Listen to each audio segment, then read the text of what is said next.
Hi, I'm Dr. Shiloh. And I am Dr. Scott. And this is LA Not So Confidential, the forensic psychology and true crime podcast. Each week, we explore the intersection of psychology, the criminal justice system, and entertainment. Today, our episode is a true crime documentary review on Worst Roommate Ever.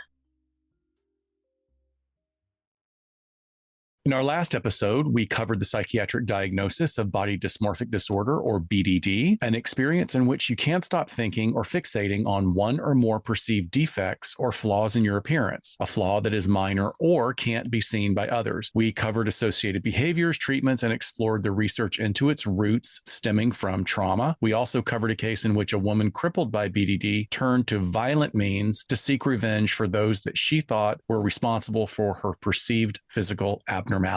Yeah, what an episode. But today we have a documentary review for you. I was going to say maybe something a little lighter, but not really. But first, what are we watching, listening, reading this month? Oh, right. What are you? Start us off. I've been listening to 2 new podcasts. Another one from the LAist, which I just love. It's called Party Cruise, The Untold Story. It's about LA's underground party scene for this is more like 2000s, but really in the Latinx teen and young adult population here in Los Angeles. And it also follows the story of a young girl connected to this party crew scene that was murdered, and it's still unsolved. And I've realized my new favorite podcast genre is sort of true crime adjacent, where it's like more about a particular time, more about that culture, perhaps of, a city or part of the country, but then has this little side thread of true crime to it rather than just all being about that. So that's awesome. I've listened to that. It's just one season, handful of episodes, really enjoyed it.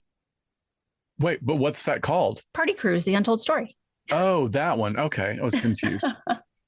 So, I see. The true crime adjacency is that unsolved murder. Got it. Okay. Yes. Yeah. So Stop the Killing is the other podcast I'm listening to. It has a true crime podcaster, Sarah Ferris, who is kind of the, lead host, if you will, but she kind of facilitates the narrative. And she's joined each episode by Catherine Schweit, who's a former FBI agent who was in charge of the active shooter unit. Oh, wow. And investigating and conducting research in that area. So it's really cool. They have a great formula. Each episode, Catherine brings a different mass shooting to talk about. She gives a brief overview, then they discuss aspects of that particular shooting, and then they talk about the background of the shooter, ending always with some lessons learned, some other takeaways, and then stories of heroic bravery for each of these with some of the survivors. But binging it, there's a lot there, and we are slated to have them join us on our live stream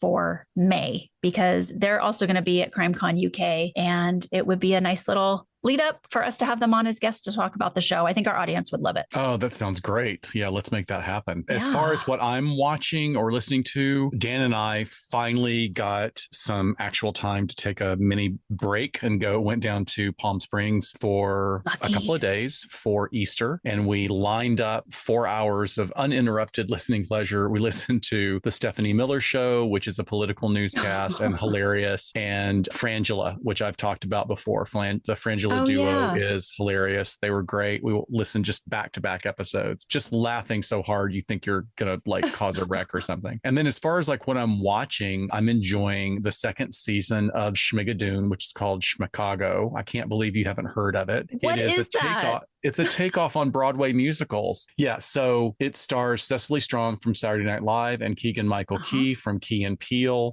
and they're a married couple, and like what happens in some Broadway musicals, they are transported to a land of music. And so that first season was a combination of Carousel, Brigadoon, Oklahoma, all of these classic golden age musicals. And then second season, they get transported to Schmicago. So it's all of these musicals that came out on Broadway in the 70s, all thrown together. Yeah. So Chicago, Annie, Guys and Dolls. It's really hilarious. And there's a lot of in-jokes. It's on Apple, I think. Oh, that's why I haven't seen it. I don't have Apple TV anymore. I was like, how are you hiding this from me? And it's season 2. What?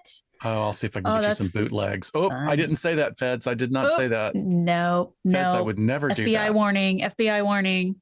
We respect artists' rights. Yes, absolutely. But this month's doc, it's going to be a little different because this is one of the times where we both had very strong reactions and we're both completely on the same page. But we'll save that to our brains rating, right? Oh, if we can. I don't know. This might just be an episode making fun of it.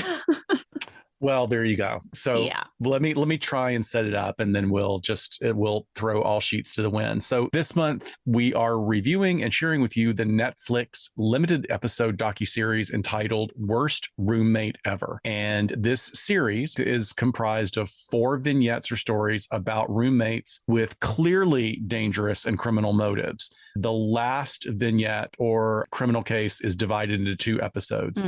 These clearly awful people create true nightmares for their victims, many of whom are still around and interviewed for each segment. And the cases center on perpetrators Dorothea Puente, a well-known case from Northern California in the 70s and 80s, as well as Casey Joy, Yusef Khater, also known as Joseph Maria, and Jameson Bachman, aka Jed Creek. Yes. So interestingly enough, Rotten Tomatoes does not have a score yet on this series, although the audience score is currently at 50%. Maybe by the end of this, we'll be calling it Worst Roommate Ever. Yeah.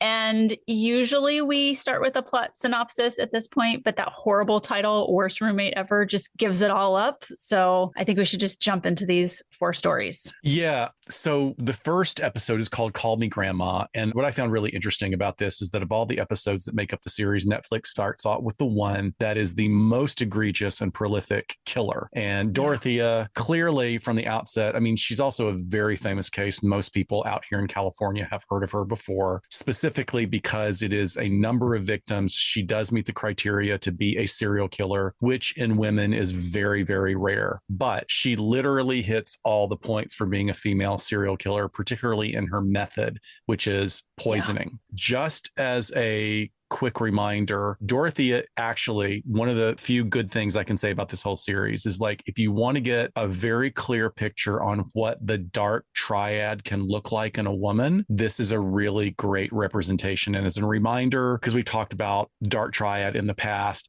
that refers to a set of personality traits that are characterized in various levels by 3 main components, which is manipulation, callousness, and grandiosity. And callousness is a nice way of saying no empathy whatsoever. And while it's not a diagnosis in itself, the traits of the dark triad are associated with psychopathy, narcissism, and Machiavellianism. And people who exhibit these traits tend to be very selfish, very manipulative, and they are very comfortable employing deceitful tactics to get what they want. And generally, the more intelligent members of the population who have this constellation of factors can be quite successful criminals. Yeah, for a long time. Yeah, very successful. She pulled her ruse for a long time. Another commonality of these people with dark triad is that they really lack empathy, and they clearly have no regard for other people's feelings or their life or well-being. And years of research show that those with these traits are much more likely to engage in unethical behavior in their personal and professional lives. What's really interesting about all these vignettes in this documentary is that not all of them hit the dark triad.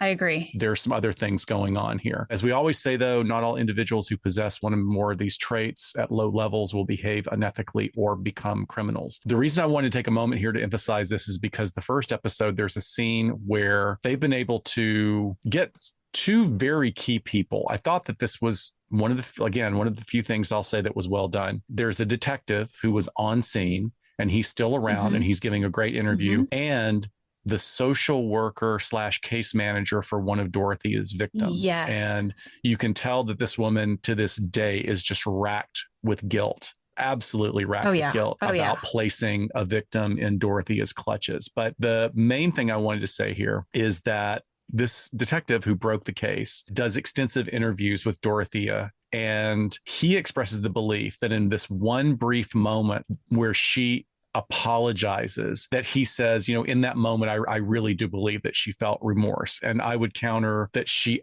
absolutely felt no remorse at all. And I think he really needs to talk to somebody about that. Yeah, I would say that because that was pretty surprising. I was really surprised, but she was a true sociopath through and through, preying on the most vulnerable members of our population and turning her home into literally an abattoir and her backyard into a graveyard. It's just chilling. But it's also, her story has been presented better in other true crime docuseries. Agreed. Yeah. So if you're true crime buff at all, you've probably heard of her. They've called her the Death House Landlady, and Dorothea murdered a number of people in the 80s in the Sacramento area. And you'd at least recognize her photo. I mean, and it's what they use for like the front, like poster cover for this series. Cute little old lady with great cheekbones, but total shark eyes, Yeah. like dead shark eyes. We'll have to make a new graphic for her or something. Yeah. But like little silver curls, that silver old lady haircut and big, 1980s glasses.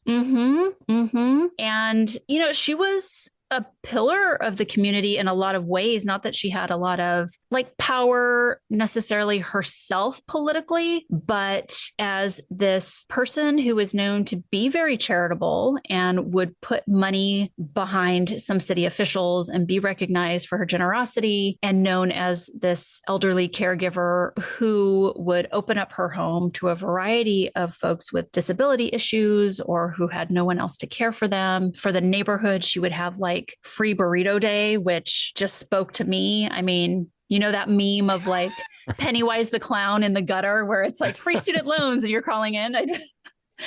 She would just put up a sign that said free burrito day. If there's a taco bar or burritos, you're there, right?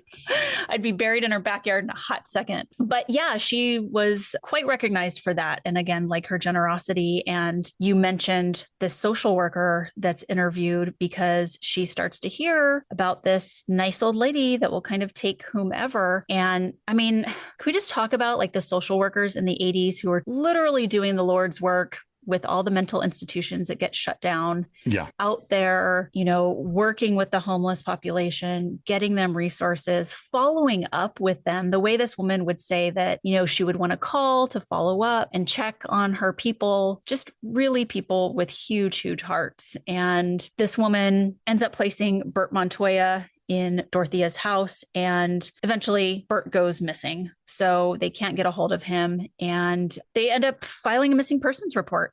They start finding out that things are kind of hinky and the stories aren't adding up. So once the police get involved, they quickly find out about Dorothea's criminal history. She had a long-standing history working in sex work, and then as a madam is the way that they sort of call it. And she actually did 5 years in federal prison for drugging people while pretending to be a nurse or a healthcare professional. And what she would do is she would have her little doctor's bag, essentially make these house calls, drug them. And then while they're in this state where they can't move or talk, she just goes about their home, taking their belongings and totally cleaning them out. So by the time she was running this caregiving home, which she was totally prohibited from being a caregiver, but knew the magic thing to say to take people in, she was on active federal parole during this time when she was running her con. And aside from that, she had been married like 4 times. So there was this variety of different monikers and names that, again, kind of make it hard to keep track of someone in any of these systems. And you're thinking this is before computers too. So everything is just paper files. So one agency not talking to the other. It's not surprising. She seems like she was a little bit above average intelligence, and she was able to run this con for a long time. Yeah,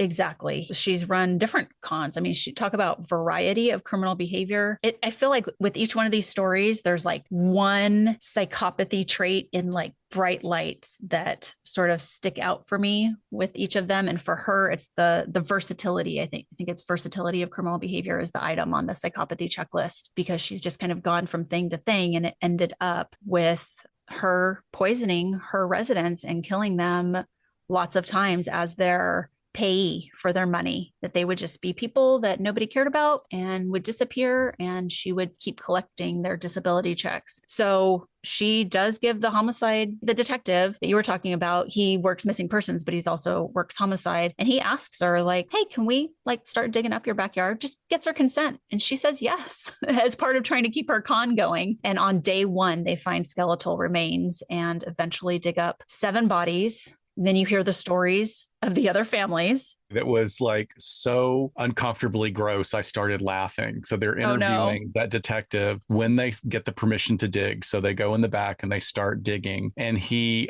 says, yeah, I mean, first of all, like for us in today's day and age to think that a detective would just willy-nilly go back and start digging, that brought his own shovel. Yeah. But he goes, yeah, start pulling out some stuff. It's like jerky. And like you realize immediately that like he's pulling out big chunks of skin. And then they show a picture of this big stack of stuff. He goes, I keep pulling. I'm like, oh my God, dude. Like you're going to admit to basically just desecrating this corpse even further.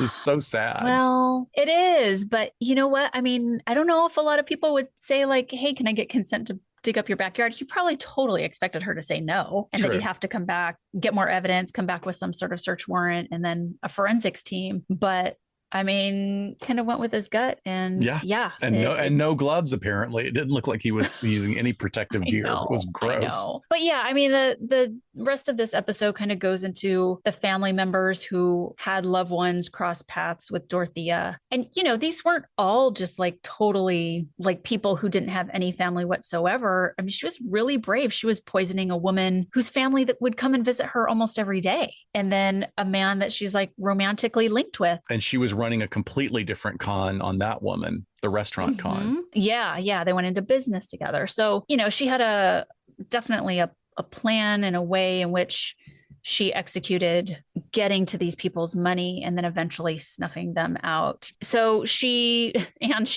gets away at some point. She's like on little granny on the run for a little while because, you know, they're not keeping an eye on her. And I think my takeaway is that you can do anything if you look like a sweet old person. And she actually played older than she was. Like she was at some point when she was actually in her 50s, she was telling people she was 65 and 70 and she looked the part. So that lets down, you know, a lot of people's guard with her. But eventually, you know, she was caught pretty quickly and she is tried and gets convicted of some of the murders, not all of them, unfortunately, and gets life without parole. And I think this episode was produced like a typical true crime documentary. You know, you got the video footage or the interview footage, you're following the investigation along, and then you have your closure at the end. And when you suggested this, and I had just seen sort of the poster image of her, I thought the whole series was about Dorothea. Oh, no. So then like I go to the next one, I was like, wait, what happened to the rest? I thought we were going to learn more about Dorothea. So that is kind of what you have to know going into this is you're just going to get not deep dives, just kind of hour-long snapshots of each of these stories, I guess. Yeah, you definitely come away from all of these thinking that there's more to be told. Episode 2 is entitled Be Careful of the Quiet Ones. And this focuses on convicted murderer Casey Joy. After college student Maribel Ramos goes missing, the detectives turn on the people that are closest in her periphery, and that focus is on her roommate, a gentleman who was a good bit older than her named Casey Joy, who was the last person to have seen her alive. So Kwang Choi, Casey Joy. So Kwang Choi, also known as KC, last name Joy, was the roommate of Maribel Ramos. Now, Ramos was a 36-year-old Iraqi war veteran. After serving 8 years in the Army, she was honorably discharged in 2008 and had plans to go to graduate school. She lived in an apartment in Orange, California, and she found that she would definitely need a roommate to cut expenses. And the documentary episode interviews a very close friend of Maribel's who was invited to move in with her. And one of the saddest moments in the episode is the friend telling Maribel, look, if you can't find anybody else, then we'll move in. But then by chance, really sad. I know. There's a couple of those moments. Was it a friend or was it her sister? I think it was her sister, actually. Yeah. And I totally remember the story because it's Orange, California, but she was in the same criminal justice program that I was in at Cal State Fullerton. Not the same time. I mean, this is like a decade after I was there. But yeah, she was that. I just remember it on the news when she was missing, and you know, being a criminal justice student and being an Army veteran, you know, was really kind of stood out about this woman. Yeah, she seems to be like, I mean, I wanted to know more about her, but you definitely come away from watching this knowing that she was really an impressive young woman. I mean, really, really impressive. But she needs a roommate to keep her expenses under control. So she puts an ad on Craigslist and she connects with KC. And like I said, he is older than her. He's quiet, very withdrawn. But Maribel has a lot of close family and interpersonal relationships, and she is very clearly a kind and very compassionate person with a great open demeanor. And she makes an enormous effort to include Casey in all of her family gatherings and parties. And he's noted to be standoffish and socially awkward, but the family really takes him in and invites him to a lot of things. And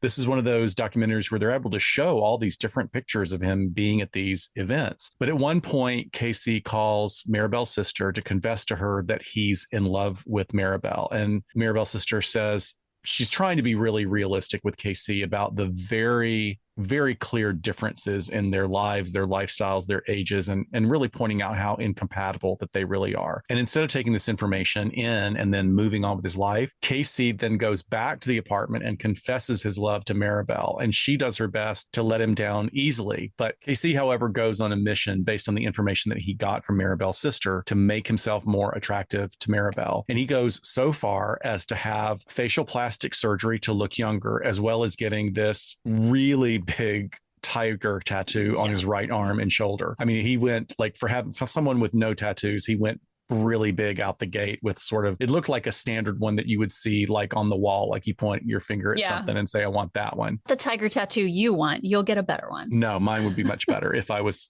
brave enough to get it. But I will say this, he got some really good surgery. Like once the swelling went down, that surgery was actually really good. He looked about 15 years younger. It was impressive. Yeah. It's that Orange County surgery. Yeah, exactly. But after he makes these efforts, he again professes his affections to her, and the refusal leads to more arguments. So Maribel has a boyfriend, and Paul, her boyfriend, tells the authorities that she had gotten into an argument with Casey because he had not paid the rent that month and she wanted him out of her place. And the episode plays Maribel's really heart-wrenching call to 911, where you can tell she is really, really scared. And she's trying to hold it together. She says she's in fear for her life following an argument with Casey, and she describes him as being her roommate who's supposed to move out at the end of the month. So on May 3rd, 2013, Casey called to report that Maribel had not come home the previous night, leading her family to report her missing because they'd not been able to reach her either. And around 8:30 on May 2nd, sometime after her call with Paul, Maribel was seen on a surveillance video from the apartment complex as she was dropping off her rent check. And this was the last time she was seen alive. And when questioned by the police, Casey admitted to arguing with Maribel, but said that he de-escalated himself by going out for a drive at around 9 p.m. And when he returned, she wasn't there. So there was no evidence directly connecting Casey with her disappearance, but he did have scratches on his arm, and he came up with a really good, almost legitimate excuse for having the scratches on his arm. And the way he delivers the response is like super casual and like, oh yeah. And he was a really good liar there. Yeah. But I'm sorry, when someone says they went for a drive and they didn't go anywhere, they just drove, it's bullshit every time. Every time. And these detectives know that. Every time. They know it. Yeah. So while he's like superficially cooperative with the police, they really realize something's going on. They surveil his movements and they're looking at all this camera. They find out that he at least is savvy enough not to use his home computer IP address. And he takes his laptop to the public library where he can access. And of course, they go right in, do a search on his search history, and all of your typical crime things of like, how long does it take somebody to die, how to get rid of a body, all these things. But that alone is not enough until he logs on to Google Earth or Google Maps and specifically keeps going to one tree on a rural road in a park in like a hiking area. A trail, so, ding, ding, ding, everybody's alarms go off. They send a search party out there. And within, I think, even just a half an hour, they find Maribel's remains under the very tree that he was looking at specifically on the map. So Casey was charged with the killing and then found guilty of second-degree murder. Before he received a sentence, he said, "Family wants me to apologize, which I cannot apologize, which I haven't done. Maybe someday the truth will come out. Maybe I'll just die inside prison." Oh, geez. Very interesting. I think that one of the problems for me in this particular episode is that there's a real lack of depth in looking at his background. Like they don't pay any attention to it at all. He has no friends. He has no family. Well, you could have, no, that's not true. There's some story there. Tell us about what kind of work he was doing. Tell us about how he had lost his job. Like I really wanted to know how he got to this point, because this is one of those things where somebody seems like they snapped. But again, there was a lot of stuff building up, and this documentary gives us no information about Yeah. it building up for him. 2 just little snippets of his sister says, yes, he has an anger problem. But yeah, That's I would have barely loved to know anything. about his work history. I did think the really interesting thing was because you didn't get a chance to hear recordings of him in his regular interactions with people, because apparently he had perfect English and a very, very minor accent. But when he's being interrogated by the detectives, progressively his English gets worse and worse, and he starts saying that he starts pretending that he doesn't understand the questions that are being asked. So that just seems like sort of an effort on his part to seem maybe unable to communicate, or maybe making it more difficult for them to do their work. So I don't have a lot to go on here diagnostically. I can't even say whether or not Casey has specific dark triad qualities. Certainly has an anger problem, certainly has some deficits in social skills, but the overall impression is somebody with really, really poor ability to read situations and understand how he fits into the social world, and really realistic looking at what a relationship with somebody could be like. I mean, this is someone that's much younger than you. She's got a plan, a path. So for him, it's almost delusional for him to think that that he could impress her and, you know, they could have this relationship. It's somewhat delusional and actually very sad, although that doesn't justify his horrific crime. It would have been interesting to even mention what his previous work history was, like you were saying. Yeah, that would have been way more interesting. And I still, you know, a longer documentary or deeper dive on this would have given us more about Maribel, which I thought her sister and her niece did such a great job talking about her and how as a family they just wouldn't let up, because they were so highlighting this throughout media and campaigns and awareness when she was missing, that they think that's what triggered him to go and like look at this Google Maps. And did he think like her body was going to show up on Google Maps and he kept looking for it, or like what? Like, I didn't even. Does he think know of that. how Google Maps works? You know, it could have those satellite images. You know, he kept pushing in on a satellite image. It could have been at some point when those images are renewed, something could have showed. True. Yeah. I wouldn't say dark triad, like hitting all of those either. Delusional, a flavor of that for sure. And just an obsession with her to where he thought he could make it work and get what he wanted. And it's so sad when you hear that 911 call, because you know she feels it in her gut. And it happened. So sad. So here's the thing. This is the thing that when we started off about how terrible a title this is that these are not all roommate situations. The first episode is a landlord. She's not a roommate. Dorothea was a landlord. So we will give at least some credit to episode 2 being about a roommate. But now we're going into episode 3, Marathon Man, which is again about a crooked landlord. So this story focuses on charismatic athlete Yusuf Qatar. He commits fraud across several countries, and he has a series of schemes that culminate in violent attacks on multiple people. And he was a man who claimed to be a Palestinian man from Denmark. He was not Palestinian, as it is later emerges in the story. Yeah, I think although like extremely troubling, I don't know why this was the least interesting to me. I felt like it was all over the place. So I think it was the storytelling. I think it was the organization of it, because there are elements of it that are really chilling and kind of amazing. The resilience of some of the characters, and it just all feels tossed away. Yeah, I think they tried too hard to bounce back and forth between victims and stories and narratives, and it just left you feeling like, okay, this is too chaotic. I can't even be interested in it. But essentially it takes place in Chile, and it starts off with an American woman who moves down there, Callie, and she ends up finding housing in what's like a hostel is what she calls it and what they called it down there, but it was really more permanent type housing for a lot of international residents. And one of the other residents is this man, Yusuf, who says he's from Denmark, as well as people from all over. And he claims to be this extreme athlete, this extreme runner, which red flag, overachiever.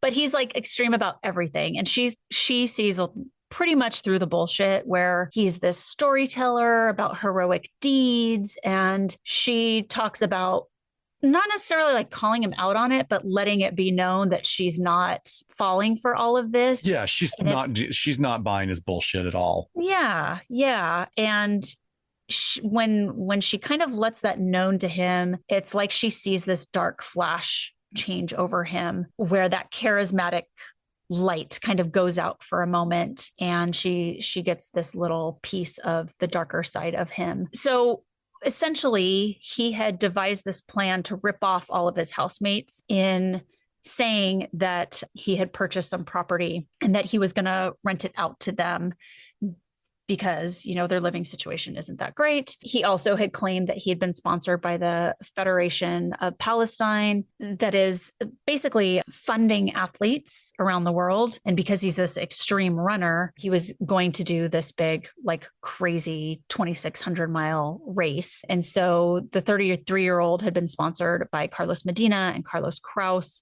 members of Federación Palestina, to run the race. And he's given $8,000 to do so. And they're expecting, like, yes, this guy's going to like hold up the Palestinian flag and cross the finish line. And like on day one, they see he's in first place. And then he tells them that he had to drop out. He got disqualified because of an injury. And so this really, obviously is a downer for them, but they understand because he's an athlete. So these things sort of happen, but then it continues to snowball. So I already feel confused just talking about this because there's like multiple things going on already. Yeah, this is one of those that you're talking about. It's back and forth because you got the people he's ripping off to just get money by pretending to be an athlete, although very good looking guy, like, and fit, very fit, big, electric kilowatt smile. But again, every single picture, shark eyes, just complete shark eyes. Right.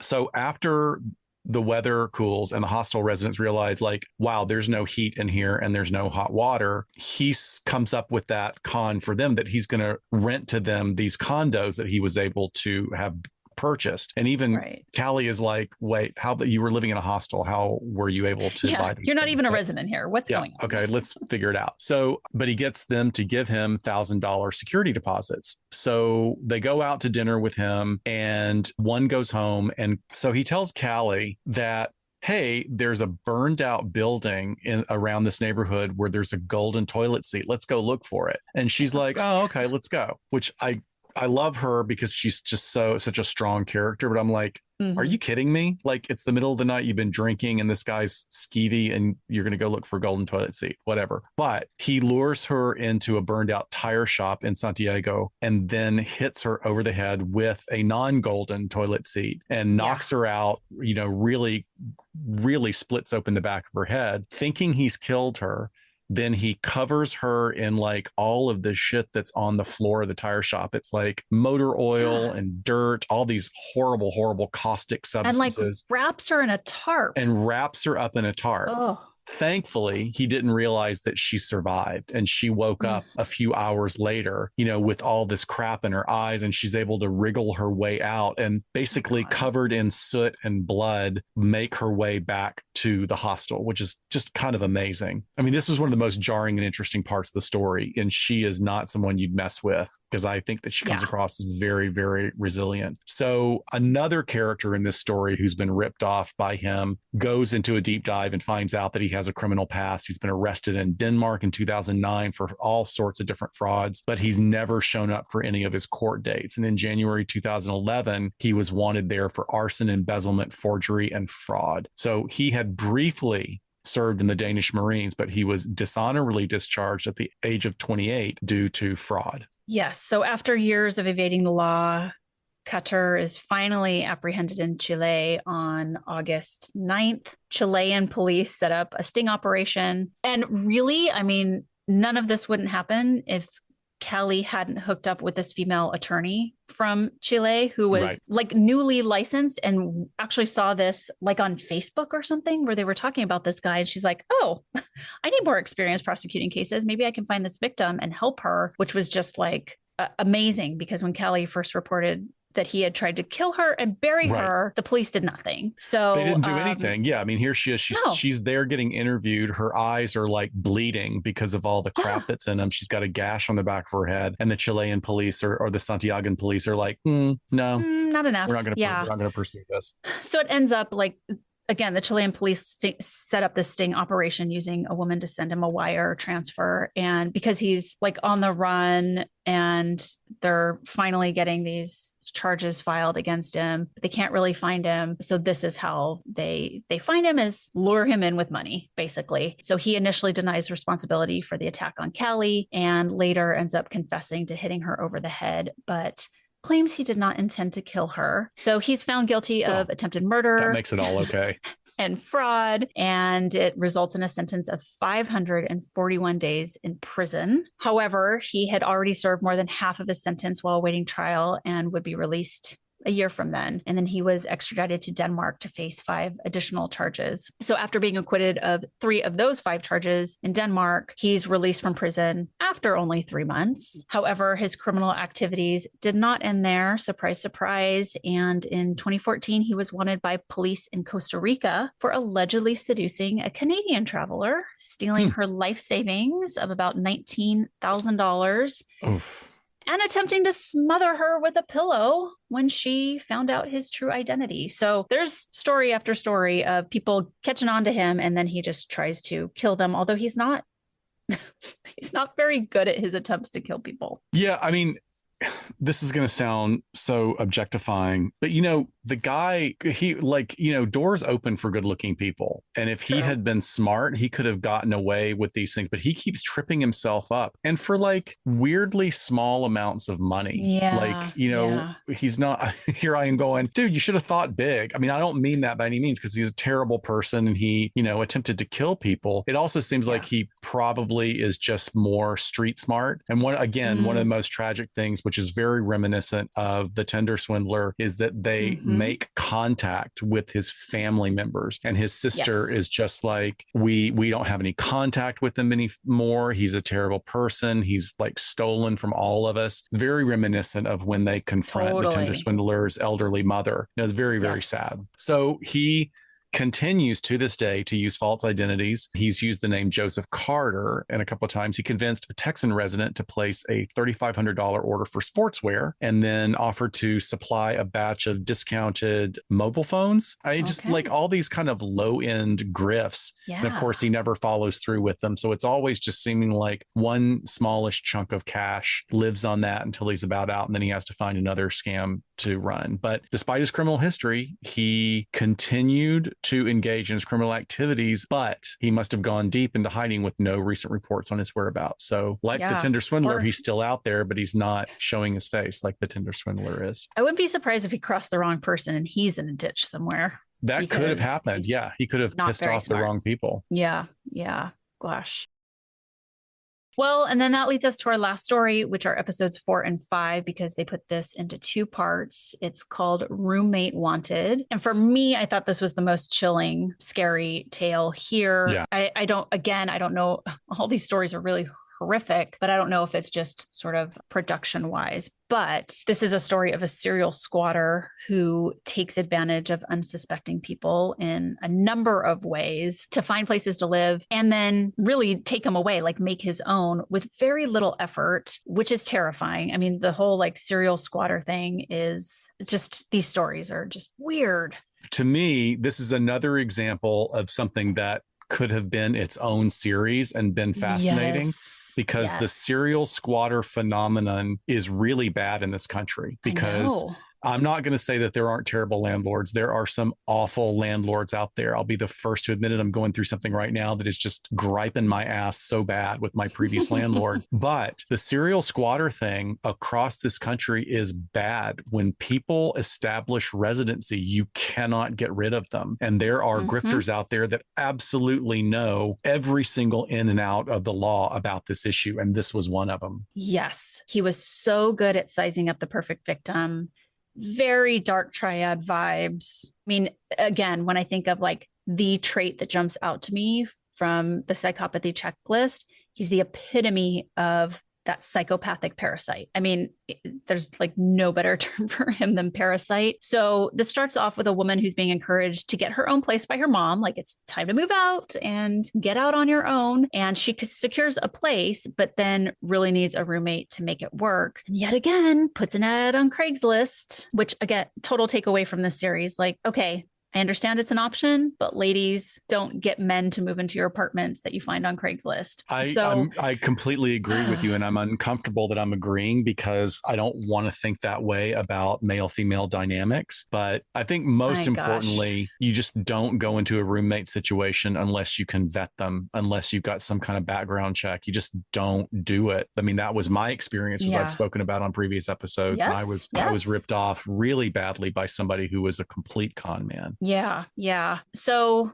this Norman Bates looking dude answers the ad and has his story all laid out. He's a law school grad. He needs a place for a while. Super nice and charming. He has a dog with him. He needs a place for his dog, whom he loves so much. And really, there's indicators right away. I mean, he doesn't fill out the lease forms, the background check forms that she needs him to. He just kind of sit on the table forever. He starts weirdly like moving furniture, which is something he did with more than one person. And to me, that was the creepiest thing, where people would just come home and their shit is just moved around and rearranged. And I'm like, what the frick is that about? Well, in the first example, he takes her dining room chairs into his room to make a desk.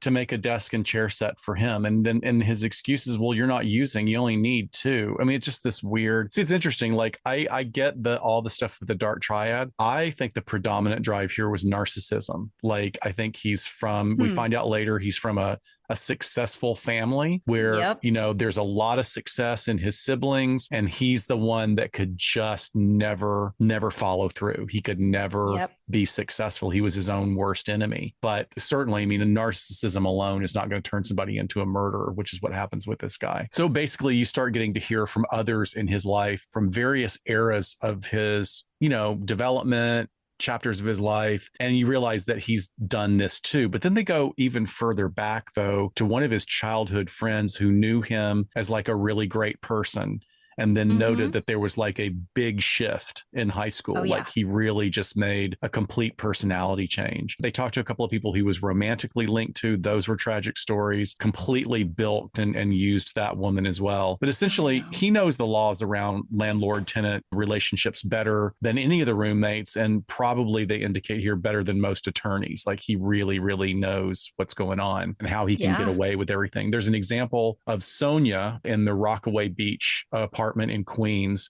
You wrote this as a note in the margins, and I completely agree with you. I had that same sentiment. This is a woman who had scraped and saved, being a veterinary tech, to buy her dream home. And it was a new condo development on the beach. It was a beautiful view of an East Coast ocean view. It was very, very, you just got that this woman had worked so hard, but she had to get a roommate. And he completely fucks it up for her. And I wanted, it was like, can I send her some money?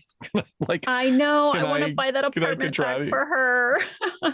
Because she's very resilient, but also one of these that I think when you're in a situation, you don't always use the best judgment. Don't make major life decisions when you're desperate. That is just never the time to do it. And that's what he preys on. That's what there's like this 100%. Prey on, is they see when they're in a hard situation, and that's when they jump in. Very, very sad. He had a lot of other ways that he was calculating as well as being odd. He went and got a job as a history teacher for elementary school kids. Yeah.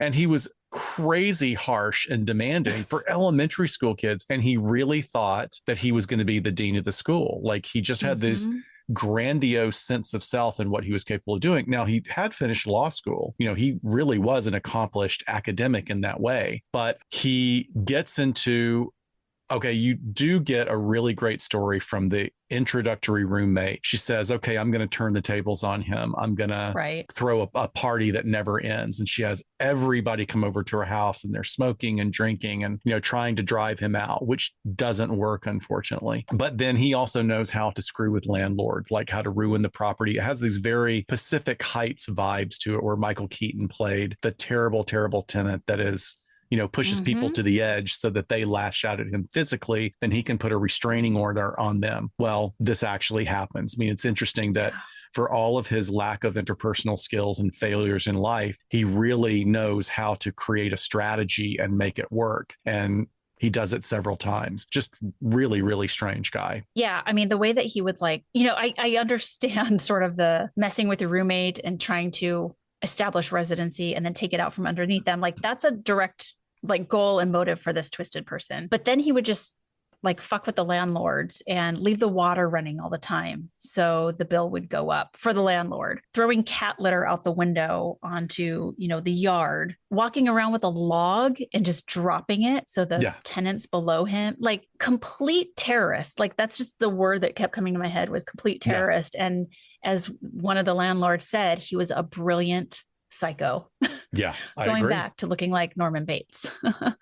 So in 2017, with the woman that they start out with, the one that ends up turning the tables and kind of having this party and trying to at least get some reaction out of him, hopefully to get him to leave, she does certainly get a reaction out of him because he gets to the point where he's so upset with her about that party that he strangles her and then cuts her, like slashes at her leg with a knife that he had as he's like bashing the door into her leg. So he does get arrested for that. He gets bailed out by this mystery brother. Then they're exchanging information in a police parking lot because now there's a restraining order in place. And he tells her, because she had his dog adopted by a friend, he tells her that she's going to regret that she's a dead bitch, all this stuff. So she goes right back into the police station, makes that report. He gets arrested and picked up again for violating the restraining order. And his brother bails him out again. And at this time, he's kind of reconnected with that old friend that you were talking about, where they're at least talking on Facebook and texting. And he really starts some leakage, like venting to his friend about how angry he is with his brother, this brother that has just bailed him out twice. Right. And, start saying some things that are kind of goodbyes, like you'll probably never hear from me again, like these sort of things. And you just realize it's building up. And he ends up going to his brother's home, murdering his brother there. They track him to a hotel room because he now has left in his brother's clothes and taken his credit cards. And when the SWAT team makes entry into the hotel room where he's hiding out, he comes at them with an axe and cuts two officers, hits one in the face. Shockingly, they took him into custody with no deadly force being used. And he ends up hanging himself in the jail before his court date. And you could just tell how much unresolved is there as far as justice goes for all the victims who are finally going to see him get his day in court. And that's that's why I lean so heavily towards the predominance of narcissism in him. Oh yeah. Like that hanging yourself, like to make sure that nobody gets any resolve is like the last fuck you to the victims. No, totally. Your words about narcissism were really echoing in my head as I was watching this, because as the friend is talking about, like, he was so smart and we just like were on top of the world as we were graduating high school, and he goes off to college and all of these like expectations are on him, and he ends up witnessing a murder in college, which the friend legitimately said, yeah, like the friend said ended up being kind of that turning point where he really changed, and then just like success went out the window. And to me, that like empty vessel was totally there. Maybe even before, he had witnessed this traumatic event, I feel like there was so much buildup and expectation from his parents, from his grandparents, from his brother being successful. Yeah. And when he just couldn't meet that standard, he just kind of went with the skill set that he had. Yeah. Yeah. That's a really good point. I mean, also I won't go into it now, but the crime that he witnessed was not just like a run of the mill, somebody getting beaten up. It was brutal, really, really brutal crime that he witnessed. So interesting. Exactly. Coming back. So here we are wrapping all this up. I give it 1.5 brains. I'm even going to take it down 50%. And I usually, me, I'm the one that's like usually very very, very forgiving with these documentaries. Yeah. But I was disappointed on several levels. There are things here that are structurally and narratively wrong, as well as being somewhat incorrect or misleading. First of all, like I said, they're not all roommates. And half the examples, they're landlords that are intentionally targeting unsuspecting victims for purposes of financial abuse or financing their lives. And the other two examples, while focusing on roommate situations does fit the description more aptly. I think Dorothea's story has been told so many times before with a lot more depth.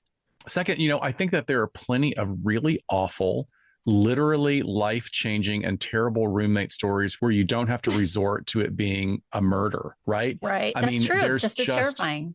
yeah, there's plenty. I mean, I think that, serial squatters, like you're saying themselves, like I'd watch a documentary on tons of vignettes on that because it's terrifying. There was like I know. one.